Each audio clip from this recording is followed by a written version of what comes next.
পূর্ব ত্রিপুরা লোকসভা সংরক্ষিত আসনে বিজেপি দলের প্রার্থী কৃতি সিং দেববর্মার সমর্থনে শুক্রবার বিলাসপুর এলাকায় বাড়ি বাড়ি প্রচার করলেন মন্ত্রী সুধাংশু দাস।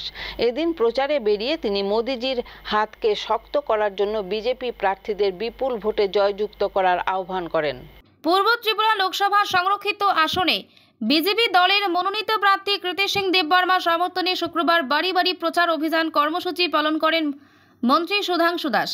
এদিন তিনি ফটিকরায় মণ্ডলের দলীয় কার্যকর্তাদের সঙ্গে নিয়ে বিধানসভার বিলাসপুর এলাকার সাধারণ মানুষের সাথে সাক্ষাৎ করে বিজেপি প্রার্থীদের বিপুল ভোটে জয়যুক্ত করার আহ্বান করেন। বাড়ি বাড়ি প্রচার কার্য চলাকালীন এক সাক্ষাৎকারে তিনি বলেন, ফটিকরায় বিধানসভার বিলাসপুর এলাকায় প্রচারে বেরিয়ে জনগণের স্বতঃস্ফূর্ত উচ্ছ্বাস উদ্দীপনা দেখতে পেয়েছেন।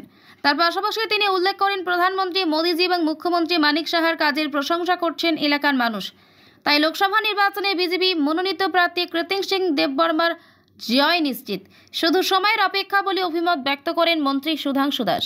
সরকারের কাজে প্রত্যেকটা মানুষ খুশি, তাদের নীতি আদর্শে মানুষ অনুপ্রাণিত হয়ে আজ দলে দলে ভারতীয় জনতা পার্টির সাথে এগিয়ে এসেছেন। সবাই ভারতীয় জনতা পার্টিকে বিপুল ভোটের ব্যবধানে জয়ী করার জন্য তারা আমাদেরকে আশ্বস্ত করেছেন এবং প্রত্যেকটা মানুষের একটাই বক্তব্য যে আমরা দেশের প্রধানমন্ত্রী হিসাবে একমাত্র ব্যক্তি নরেন্দ্র মোদীকেই চাই।